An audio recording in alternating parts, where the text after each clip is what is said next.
আল্লাহ ডাক দিয়ে বললেন, নবীজি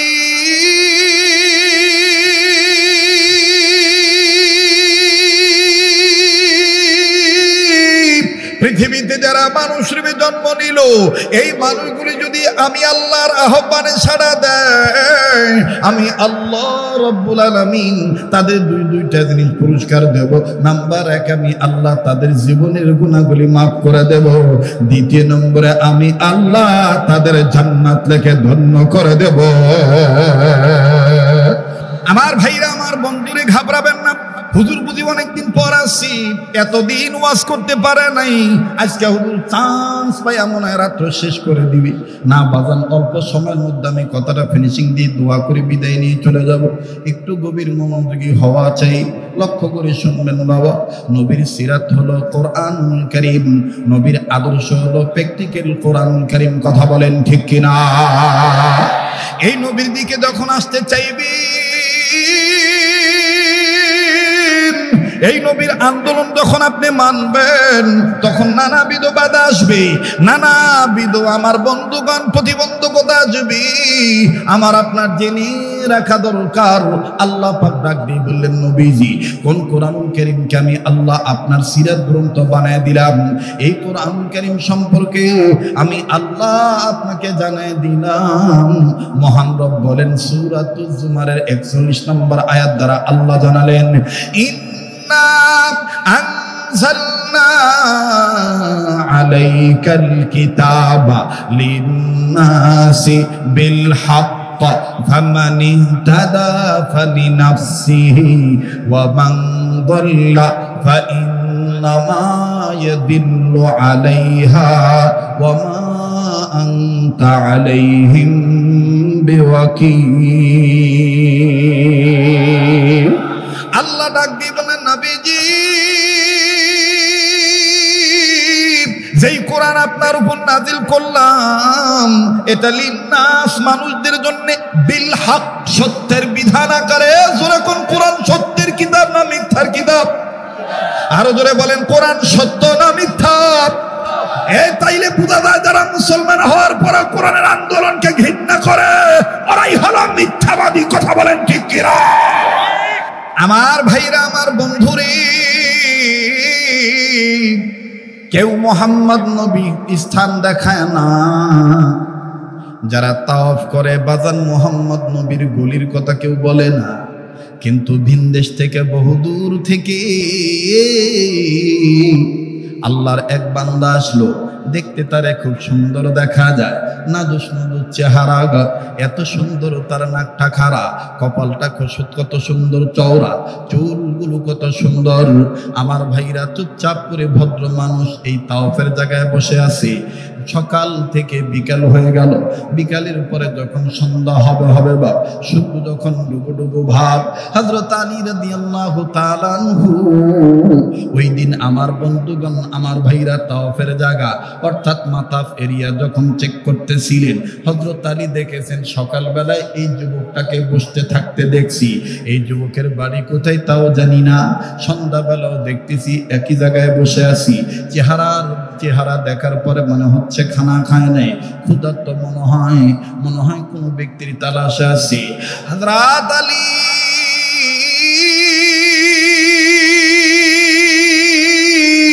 আস্তে করে লোকটার কাছে যাইয়া ডাক দিয়ে বলে, ভাই তোমাকে সকালেও দেখছি এক জায়গায় বসাও, বিকাল বেলাও দেখলাম এক জায়গায় বসা, আবার সন্ধ্যা গনিয়ে আসতেছি এখানেও দেখতেছি একই জায়গায় বসাও।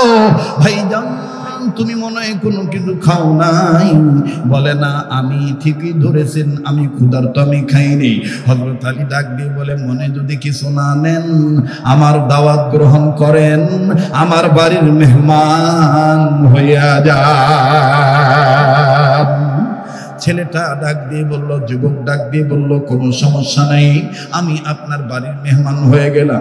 এবার বাড়িতে নিয়ে যাওয়ার পরে দস্তরখানা যখন বিছিয়ে দেওয়া হলো, খাবার পরিবেশন করা হলো, খানা খাওয়া যখন শেষ হয়ে গেল, হযরত আলী ডাক দিয়ে বলতেছেন, যান, আপন জায়গায় চলে যান, আমার মাকসাদ ছিল আপনাকে খাওয়ানো, আপনার মেহমানদারি করানো, যান, এখন আপনি যেতে পারেন। এবার আমার বন্ধুগণ, যুবক চলে গেলেন। ওই রাত্র যখন আমার বাইরে শেষ হয়ে গেল। হযরত আলী রাদিয়াল্লাহু তাআলা আনহু পরের দিন আবার সন্ধ্যাবেলায় ওই একই জায়গায় যখন হযরত আলী নজর দিলেন, নজর করে দেখতেছেন ওই বালক, ওই যুবক ওই জায়গায় বসে আছেন। হযরত আলী বলে, ব্যাপার কি? গতকালকেও যেখানে বসা ছিল আজকেও দেখতেছি ওখানে বসা আছে, যাই তো দেখি ব্যাপার কি, ঘটনা কি। কাছে যায় আবার ডাক দিয়ে বলে, ভাইয়া ভাইয়া, গতকালকে খানা খেয়েছিলেন, এরপরে কি আর কোনো খানা খাদ্য আপনার পেটে গিয়েছে? আপনি কি কোনো আহার করতে পেরেছিলেন নাকি না খেয়ে আছেন, ক্ষুধার্ত অবস্থায় আছেন? বলে, হ্যাঁ হ্যাঁ, আমি ক্ষুধার্ত অবস্থায় আছি, আপনি খাওয়াইছেন, এরপরে আর কোনো খানা খাদ্য পাইনি। বলে, তাইলে আপনি আজকে আমার বাড়ির মেহমান হয়ে যান, আজকে আমার বাড়ির দাওয়াত গ্রহণ করেন। এবার বাজান রে, এই যুবক ডাক দিয়ে বলতেছেন, ও বাড়িওয়ালা, ও দাওয়াত দেনওয়ালা, আমি আপনার পরিচয়টা জানতে চাই, আপনার নাম কি আপনি বলেন না? হযরত আলী ডাক দিয়ে বললেন, আমার নাম আলী। যুবক ডাক দিয়ে বলে, কোন আলী? তুমি কি সেই আলী? তুমি কি ফাতেমার স্বামী? তুমি কি রাসূলুল্লাহর মেয়ের জামাই? হযরত আলী বলে, মুখ দিয়া কয় নাই, আতঙ্ক, মানে এখন কথা বলা দেখলেও ঝামেলা। মুসলমান ভাইরা আমার বন্ধু, হযরত আলী যখন বললেন আমি সেই আলী, এবার লোকটি কান্দে, যুবক কান্দে, ডাক দিয়ে বলে, আমার কপাল কত ভালো, আমি আলীর বাড়ির মেহমান, নবীর মেয়ের স্বামীর দস্তরখানায় বসবো। এবার হযরত আলী বলতেছে, আমার পরিচয় জানলেন, আপনার পরিচয় পরে আমি জানবো,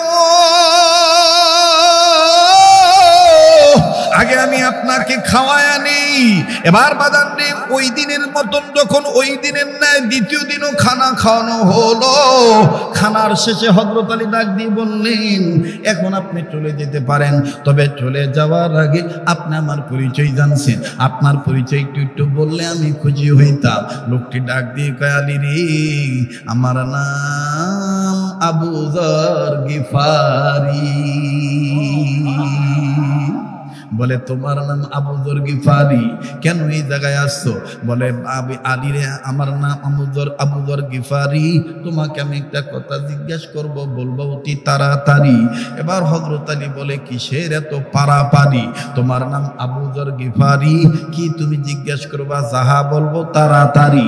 কেন তুমি করতেছো এত পারাপারি? কান লাগান, দেখেন কি ওয়াজ করে আব্দুল খালেক শরীয়তপুরী। আসলে পুরান চাউল ভাতে পারে, ঠিক না? পুরান চাউল ভাতে পারে না? মুসলমান ভাইরা আমার, হযরত আলীর হাতটা ধরে দেন, হুজুর তো হাতটা দেন, হাত ধরলেও সব হবে। বা আমরা গরিব মানুষ তো, ওনার হাতটা ধরলো, আল্লাহ বড় লোক বালা, ঠিক আছে না? লক্ষ্মীরা হাত ধরছি। তো এইবার হযরত আলীর হাতের সাথে হাত আবু যর গিফারি লাগায় বলে, আমার নাম আবু যর গিফারি। বলে, আপনি এই জায়গায় কেন 2 দিন ধরে এক জায়গায় বসে আছে? ডাক দিয়ে কয়, আলী রে, আমি বহু দূর থেকে এসেছি নবী মুহাম্মদের তালাশি, আমি কেমনে পাব নবীজি আপনাই, ও গো কামলিওয়ালা, কেমনে পাব নবীজি আপনাই? বলেন না, আমি কেমনে পাব নবীজি আপনাই, ও গো কামলিওয়ালা, কেমনে পাব নবীজি আপনাই? এই কথা যাহা বলছে তাহা হযরত আলী মুখটা সাবধান হচ্ছে, চাপ। এইটা যদি খালি বক্কার নেতারা জানে, তোমাকে মারবে, আমাকে মারবে। তুমি কি জানো না মোহাম্মদ নবী কোথায় আছে? ওনাকে, ওনার স্থানটা জিজ্ঞাসা করাটাও অপরাধ। আবু যর গিফারি বলতেছে, হ্যাঁ, আমি এসে উপলব্ধি করতে পারলাম, আমি বুঝতে পারলাম, অনুধাবন করতে পারলাম, সব শুনশান অবস্থা, কেউ কোনো কথা কয় না। কয়েকজনকে জিজ্ঞাসা করলাম, সবাই খালি কয় চুপ চুপ চুপ। ওই দেখেন নাই গত গভর্নমেন্টের আমলে আমরা বক্তারা ওয়াজ করার আগেই থানার থেকে প্রশাসন যায় আমাদের সাথে ভাতও খাইতো, আলু খাইতো, গরুর গোস্ত খাইতো, সবই খাইতো। হ্যাঁ, ডাক দেখা, হুজুর দেখে শোনো ওয়াজ করবে।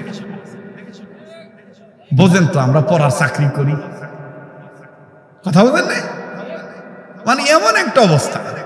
তো হযরত আলী বলতেছেন যে আবু যর গিফারি বলতেছে, কয়েকজনকে জিজ্ঞেস করেছি, সবাই বলছে চুপ, তোমার দান্দা তুমি থাকো, মুহাম্মদ কোথায় থাকে আমরা জানি না।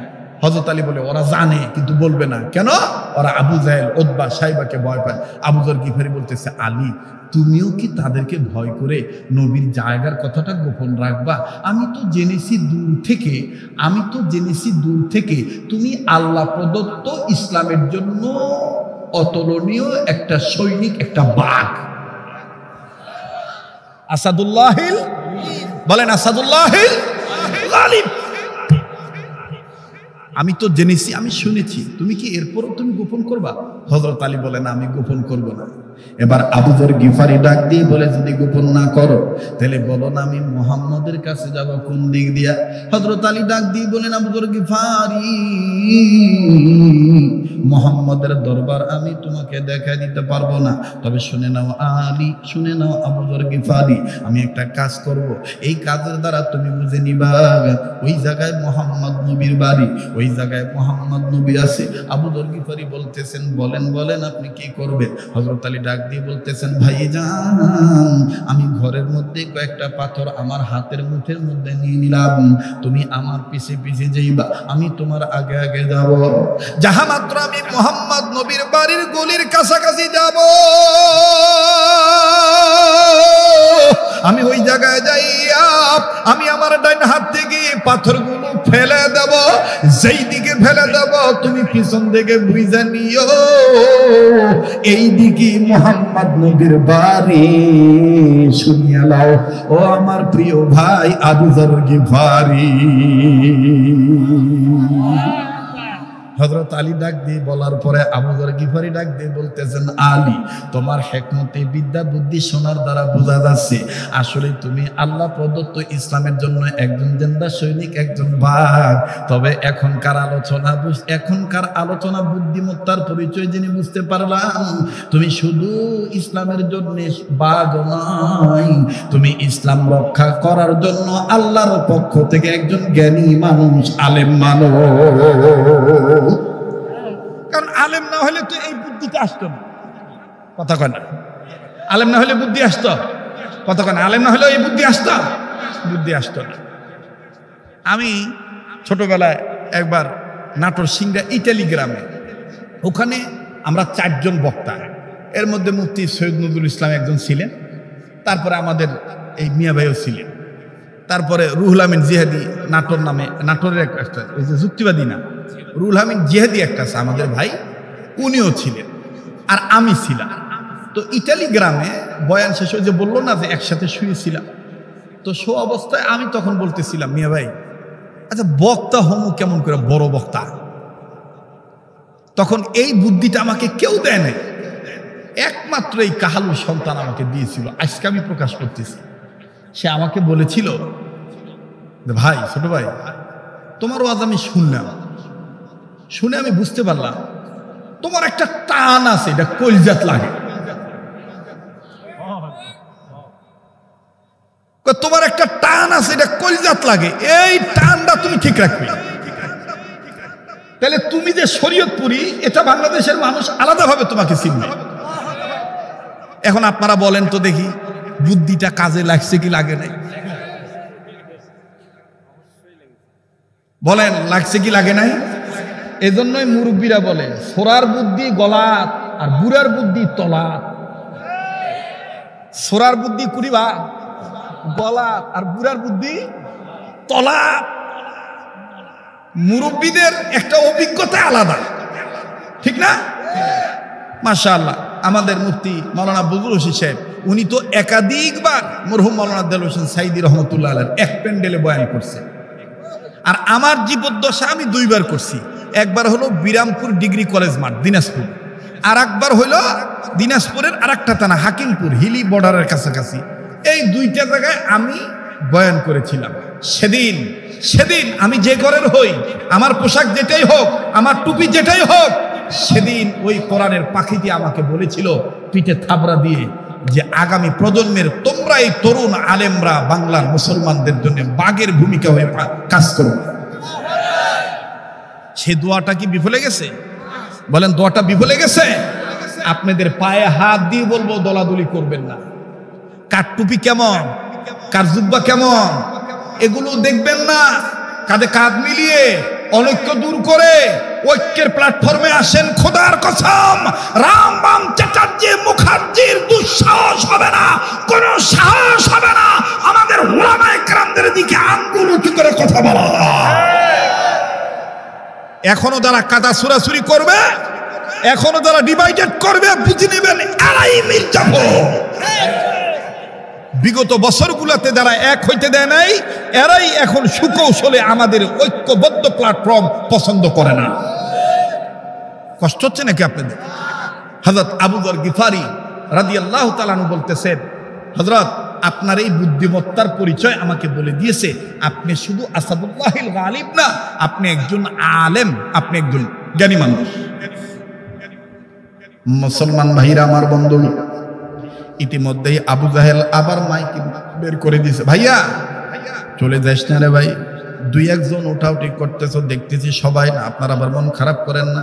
আমি জোর করে বলবো, পায়ে হাত দিয়ে বলবো বসে থাকো, এই পাগলের সাথে দোয়া কইরা যাইও। এই পাগলের সাথে দোয়া করলে তুমি ঠকবা না, এই চেহারাটার দিকে তাকাইলে তুমি ঠকবা না। মুসলমান ভাইরা আমার বন্ধু, আল্লাহর কসম করে বলি, এবারও যখন হজের মৌসুমে আরাফাত ময়দানের সাথী হয়ে গিয়েছিলাম, হাজিদের সাথী হয়েছি, এরপরে আবার যখন হজের পরে আবার যখন লম্বা প্রায় 1.5 মাসের সফর ছিল আরব আমিরাতে, ওই সময় বাজান আবার উমরার সুযোগ হয়েছি। আল্লাহর কসম করে বলি বাজান, কাবা ধরার সুযোগ আল্লাহ করে দিয়েছেন। এক কর্নারে যাইয়া কাবা ধরে আপনাদের জন্য চোখের পানি ছেড়ে কেঁদেছি। আর আল্লাহকে বলেছি, আল্লাহ দেশ বিদেশে গ্রামগঞ্জে শহর বন্দরে ছোট বড় মাহফিলে মসজিদ মাদ্রাসাতে যেখানে যে ময়দানে তোমার এই গোলামের নাম শুনে তোমার বান্দা বান্দিরা হাজির হবে, ও আল্লাহ তোমার এই গোলামের চেহারার দিকে যারা তাকাবে, তারা যখন মাহফিল শেষে আমার সাথে দোয়ায় হাত তুলবে, আল্লাহ তোমার ভান্ডারে কোনো কিছুর অভাব নাই। মাবুদ, আমি কাবা ধরা লোকটা তোমার দরবারে বলতেছি, আমার ওই ভাই বাবা ধনী গরিব যারাই আসবে ছোট বড়, প্রত্যেকের মনের আশা নেক আশা তুমি পূরণ করে দিও। কাছেই বাদান আমার দিল বলে আজকের দোয়া আল্লাহ ফিরে দিবে না, আজকের দোয়া আল্লাহ কবুল করবেন। মালিকের ভান্ডারে কোনো কিছুর অভাব নাই। আবু যর গিফারি ডাক দিয়ে বললেন, আলী পাথর হাতে নিয়ে সামনে চলো, জলদি করে রওনা দেই চলি। আরে আলী চলো চলো সামনে যাও, কোন দিকে মুহাম্মদ নবীর বাড়ি, তুমি শুধু পাথর মাইর আমারে দেখায় দিব। হযরত আলী রাদিয়াল্লাহু তাআলা এবার সামনে সামনে যায়, আগে আগে যায়, আর আবু যর গিফারি রাদিয়াল্লাহু তাআলা পিছে পিছে হযরত আলীকে ফলো করতেছেন। এবার যখন বাজান হযরত আলী সামন দিকে চলে গেলেন, সামন দিকে যাইয়া ডাইন বাম দিকে নজর দিয়া এবার হযরত আলী আস্তে করে ডাইন দিকে যখন পাথর ছুঁড়ে মারলেন, হযরত আবু যর গিফারি পিছন থেকে বুঝে নিলেন এই দিকে মুহাম্মদ নবীর বাড়ি হবে। ওই দিক দিয়া মাইকিং করতেছে আবু জাহেলের পক্ষ থেকে, মুহাম্মদের চেহারা কেউ দেখবা না, মুহাম্মদ একটা বাজে লোক, মুহাম্মদের চেহারা দেখবা না, মুহাম্মদ একটা পাগল লোক, মুহাম্মদের কাছে কেউ যাইবা না। এদিক দিয়া আবু যর গিফারি যখন হযরত আলীর পাথর মারা দেখলেন, আমার বন্ধুগণ দিক নির্ণয় করে উনি বুঝে ফেললেন এই দিকে মুহাম্মদ নবীর বাড়ি। হযরত আলী চলে গেলেন, এবার আবু যর গিফারি চলে গেলেন গলির ভিতরে তাড়াতাড়ি, একেবারে যাইয়া খুঁজে পাইলেন মুহাম্মদ নবীর বাড়ি।